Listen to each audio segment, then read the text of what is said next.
विधानसभेतून विजयी झाल्यानंतर राष्ट्रवादी अजित पवार यांच्या राष्ट्रवादीचे धर्मराव बाबा आत्राम यांनी पहिली प्रतिक्रिया दिली आहे। त्यांच्या विरोधात मुलगी भाग्यश्री आत्राम या रिंगणात असल्यानं त्यांनी बाप तो बाप होत आहे अशी प्रतिक्रिया दिलेली आहे आणि माझी ही शेवटची निवडणूक होती असंही त्यांनी म्हटलं।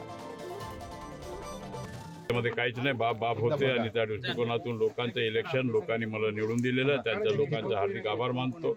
राष्ट्रवादी काँग्रेस, भारतीय जनता पार्टी, शिवसेना अशा प्रकारचे तिन्ही अशा प्रकारचा मला मतदान करून ज्या लोकांनी विजय प्राप्त केला, हा लोकांकडे मी विजय देतो आणि एक ऐतिहासिक विजय आहे। आणि त्या आता या आजपासून आता माझा आता नवीन अध्याय मी सुरू करणार आहोत। 5 वर्षामध्ये जे काही करता येईल ते करायचं आम्ही भूमिका राहील आणि पुढचा माझ्या वारस जे कोणी आहेत ते आता ते पुढे इलेक्शन लढतील। आता हा माझ्या शेवटचे इलेक्शन